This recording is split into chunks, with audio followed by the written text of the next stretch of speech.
You've not seen our dog, have you? No, sorry. On a bunk, is she? Yeah, vanished.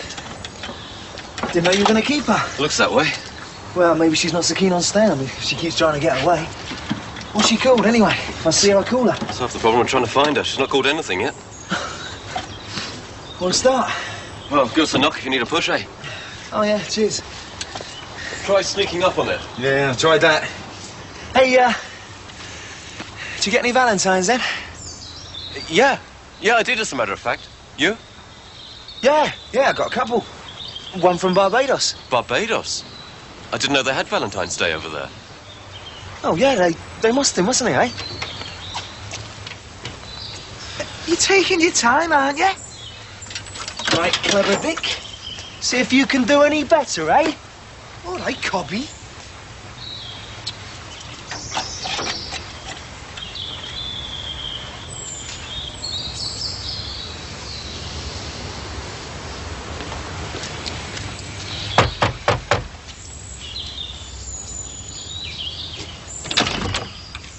Don't know whether you're aware, Sheila, but you've had a little visitor. You are? Our four-legged friend from across the close is on the loose, and it's been up your path using it as a dirt box. Oh, God. They don't look after it. Oh, there she is. Annabelle, have you got a minute? Yes. Have you seen our dog? No signs of the culprit. Sorry? This is no way to behave, you know, love. Leaving little messages up Mrs. Grant's path. What little messages? It means your dog's been where it shouldn't have been. Oh, I see. I am sorry. She's gone missing. There's bylaws against it, you know. Well, she's only a puppy. Still the owner's responsibility. The owner tied her in a sack and threw her in the lake. But as Paul seems to want to take care of her, he can come over and clear it up. Oh, it doesn't matter. I'll do it. I'll do it. No. I insist. It'll do him good. Hope you've had it wormed. Yes, of course. Are you sure? Well, I spent a fortune at the vet's. Now think on and make sure. It can cause blindness, unseated dog's business. And cases like that end up in court. And the papers. Has Claire touched some already? No, but she would have done, given half the chance. Well, Paul will be over directly to clear it up. And you, think on and get it wormed. Gotta be firm with these dog owners, otherwise we'd be overrun.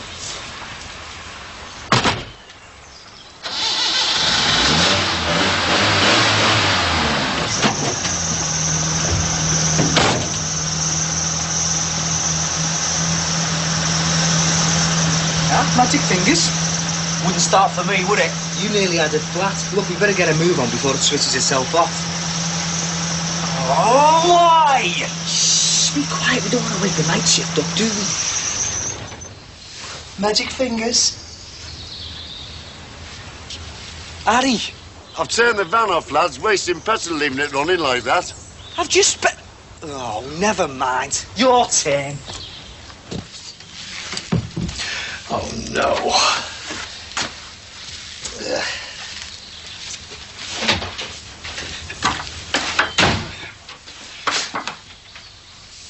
Not another one. Just a puddle.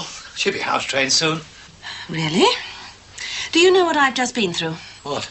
I have been pilloried in public by Sheila Grant and Harry Cross. And do you know why? Because of that blessed dog of yours. What's happened to her? I don't know, and I don't care. Gordon went to put her in the garden. And is she still there? Are you even bothered if she's still there? Well, of course I'm bothered. Well, I think you'd better check.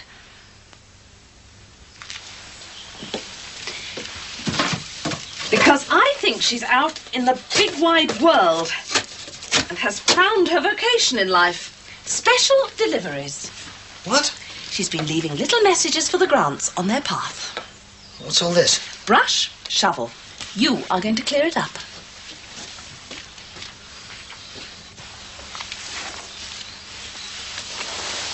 What are you doing? I'm looking. You're being nosy, aren't you? No, I'm not. But what are you looking for, then? Well, if you must know, I'm thinking of putting double glazing in. Oh, double glazing, yeah. I'd have to put the rent up, mine. Speaking of which, I'm not being besieged by people wanting to pay it. Yeah, well, we've been meaning to talk to you about that. We're fixed up now, aren't we, Pat, with Mike? Yeah. You haven't met Mike, have you, Mr. C? Mike's his name.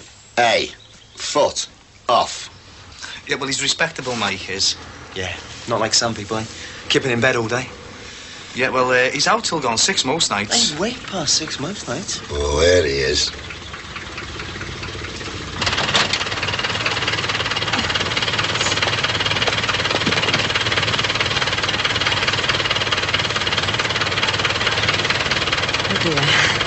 It's all right, it's all right. I'll... Aren't you going over then, Mr. C? Say hello. A welcoming committee? Me? Not going to wipe their feet on me. It's just that we're going out now. There used to be a time when a neighbour would make you a cup of tea without having to ask. All right, I'll make you a cup of tea. You try and get the van started and don't flood it. And don't flood it.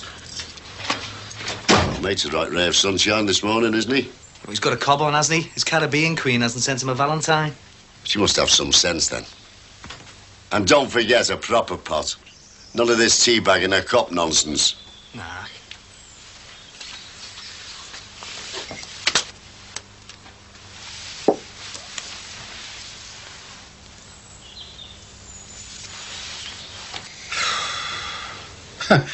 We've been sitting on that plane for hours.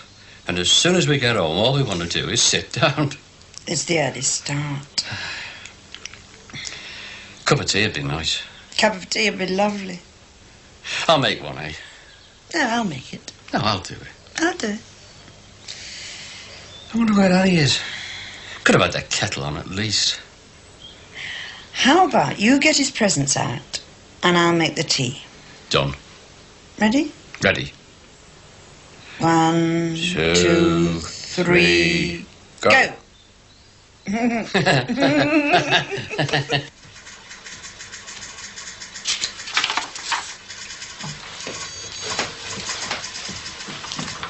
I think it's about time we had a word, Bobby. Come in, Jack. Sit yourself down. This shouldn't take long. Oh? Certain items of information have come my way which lead me to believe there's more to this whole situation than meets the eye. I hear you've taken it upon yourself to arrange some visitors for us.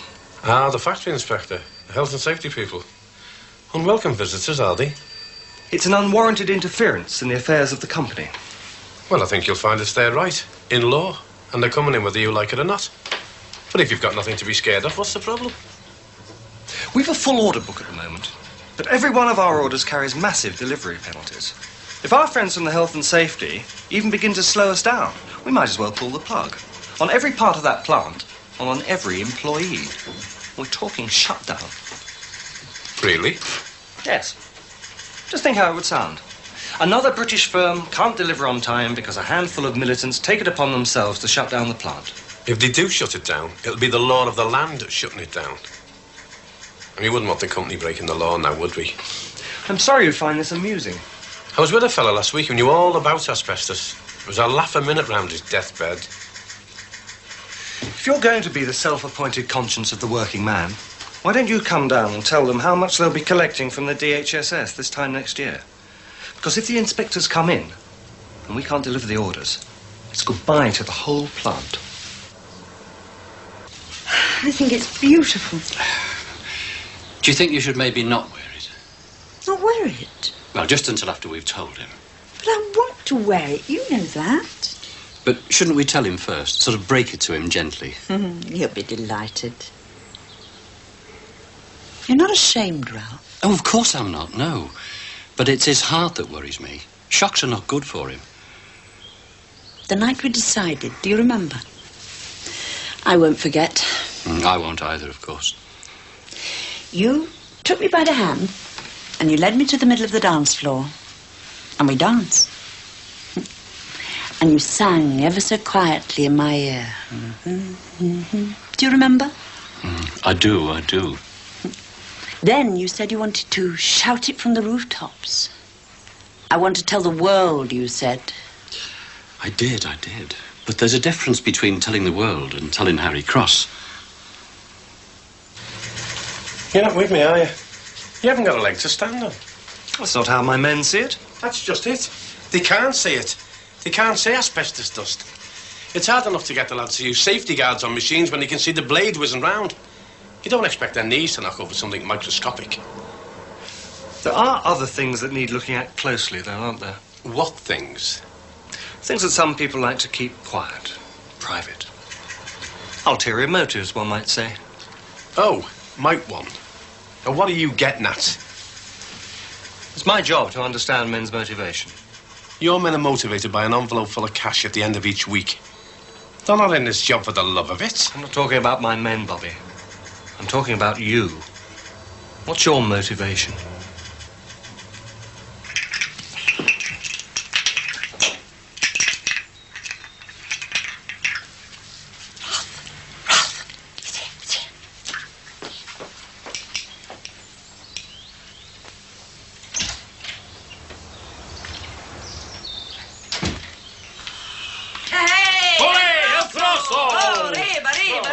What's the matter with you two? El Grosso! El Magnifico! Oh, you're back then. I thought you weren't due until tomorrow. Bravo, bravo! Ole, ole! Oh, lay off, Pancho.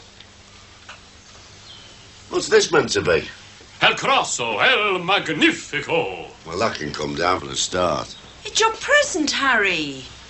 You didn't spend good money on this, did you? It's only a bit of fun. A bit of fun. I'm surprised at you. And you, Madge, for leading him on. Should be ashamed of themselves. Grown men making pincushions out of dumb animals. There should be a law against it. That's not staying up there. And we're saving this space here on the mantelpiece for your postcard, if it comes.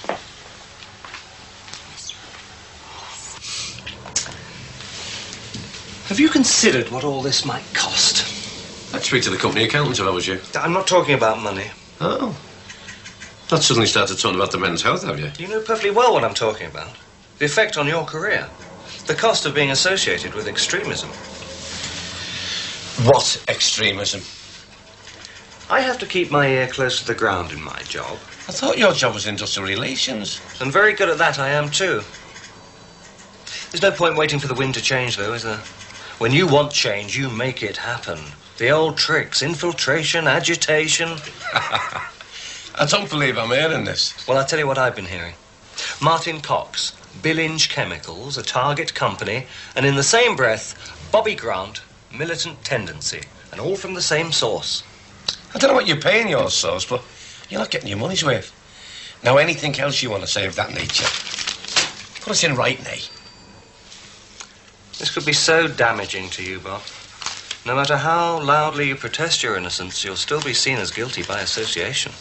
What do you want me to do? Quake in me boots? You're guilty of things I'm far more worried about than you calling me names. I'm scared of the stuff in the roof of your plant. I'm scared of what it's doing to the lads' lungs and has been doing for years. The last thing I'm worried about is you calling me names. Either you're being used, or you're playing the Tendency's game using my workers for your own ends. Now, I've been in this game long enough to know that the shop floor won't stand for it. You're due for re-election soon, aren't you? Hey, the shop floor vote put me where I am. The shop floor vote will keep me here. You hope. Well, come on, Ralph. Where's the duty free? I've been freezing here while you were away in the war. It's a bit early. But it didn't bother you last week. You're right, Harry. There's no licensing laws out there, and the measures are very substantial. What did you bring back? Champagne brandy. The very best. Ralph was very generous, weren't you? Yeah. Well, I've got the glasses. It's in my case. Go and get it then. I can't. Don't tell me you've lost the key. I told you to keep it on a piece of string around your neck. Well, we're saving it. Look, Christmas is gone, Ralph. You're not going to save it till next year. You're not that tight-fisted. Tell him. I can't. I mean, we can't. We're saving it for something special. He means we're saving it to toast the blushing bride.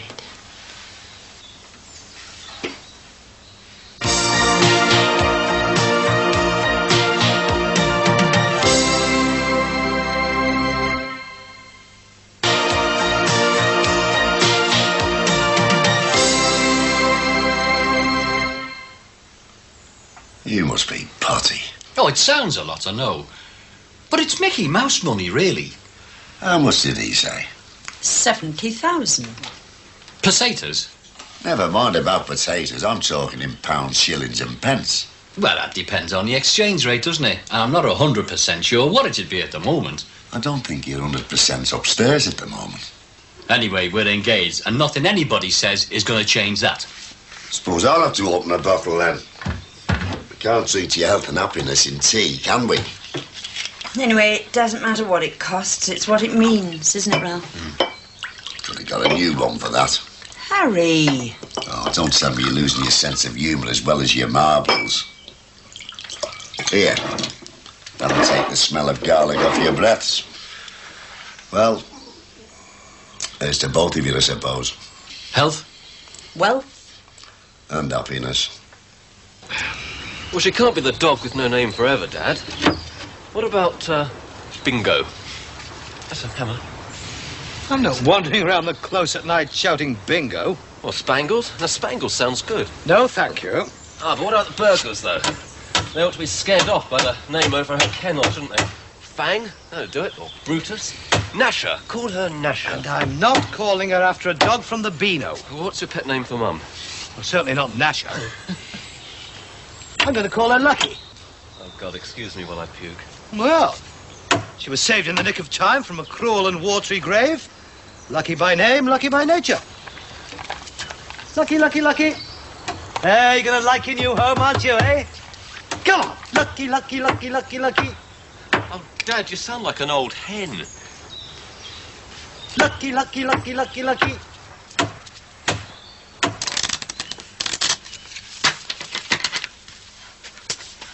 Hey, soft lad, what's that? Who put it there? It must have been Mike. Oh, I told you, didn't I? I told you she wouldn't forget. You've been cursing her all day. Oh, you little darling.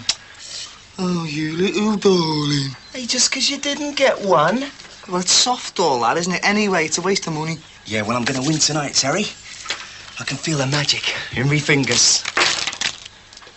I hope we're not partners.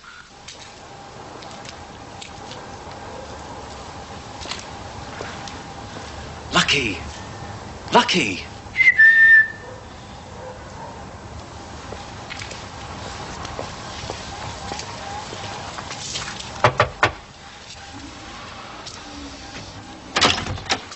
Oh, hello, love. I'm sorry. I thought it was Bob forgotten his key. I was wondering, our dog's not been around here again, has she? No. Your dad came over and cleaned up the mess, but I haven't seen the dog. Keeps getting out. Well, let's hope she shouldn't take a dislike to the postman. Don't think she will. You didn't have any post for us come to the wrong door this morning, did you? No, I didn't, love. I'm sorry. Why? Was it something important? No, not really. Oh, sounds like her. Better go and find her. Hello, Mr. Grant. Hello there. Yeah, hi. Yeah, thanks. Do you mind if I have a look round the back? No, help yourself, love. Hey, and Gordon, don't worry, love. You're not the only one who's been forgotten. Have I got a tale for you, kiddo?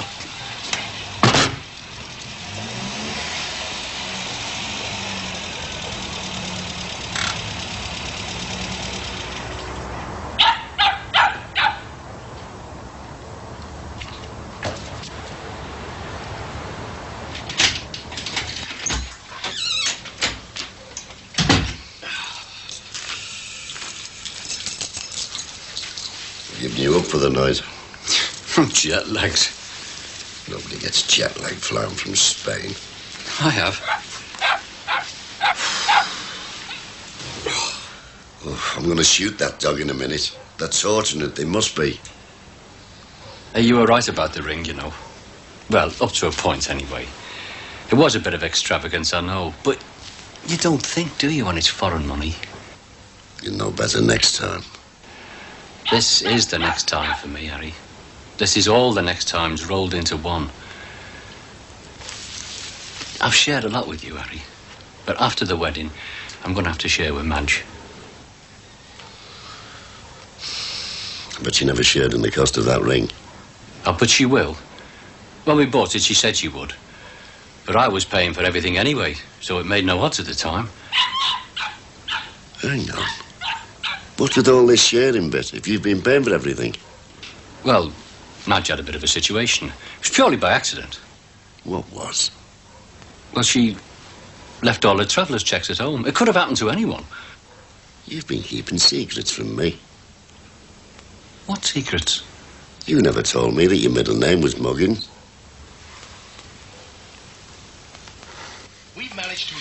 You wouldn't believe this Latimer fella. He only thinks he's got me all sussed up ready for the newspapers. How? Well, he thought by calling me a militant to me face he was going to upset me. And what did you say? Go on, you're dying to tell me. Loads. I told him loads. I said he can call me what he likes and put in the paper what he likes. You didn't, did you? I did. If he's sinking that low, he's on the run. He knows he's beat. Oh, not the papers, though, Bob. You don't want to be dragged through all that muck. No, but that's all it is, isn't it? Muck. It still sticks, though. No, not that sort of stuff. I'm not news. Not when you've got one half the world trying to blow the other half up all the time. I bet this Latimer's got friends in the newspaper world, and they won't be tea boys. He's bluffing. Boring little union officials don't make news. They're made news of, though, aren't they? Remember that bloke from British Leyland? What's his name? Oh, Red Robbo. That's the one. Yeah, but that was different. He was still a family man. He had wife and kids. Look what the papers did to him. You want to be careful or the papers will be full of it. You'll be headlines. I'm not headline material. I'm more page 3, you gorgeous Granty. You were late again, weren't you? Claire's seen you for 10 minutes today, that's all. I'm sorry, Chuck. I got held up. I had to go to the shop. You were still late. I'm sorry, miss, but I have brought a note. Lucky, come on. Come on, Lucky. Are you sure she's got the right name? I think she was born to it, the way she responds to command. Come on, Lucky. Nice and warm. Hey, that's my gardening jacket. Well, now it's Lucky's blanket. Come on, Lucky. Nice and warm. You can snuggle up into it for the winter. Lucky. Perhaps she'd prefer a classical name. Juno? Come on. Good girl. Good girl. Yes. I want her out here, not in there. She wants to be inside. I'm trying to persuade her that this is her bed for the night. Bring the kennel into the kitchen. Don't be silly. The whole point is to get her out of the kitchen. Little brandy and milk. That'll keep you warm, eh? First it'll be the kitchen, then it'll be the living room in front of the fire, then it'll be the landing, and then the foot of our bed. I am not sharing my bed with that animal. Anna, it's February. How would you like to spend the night outside, eh?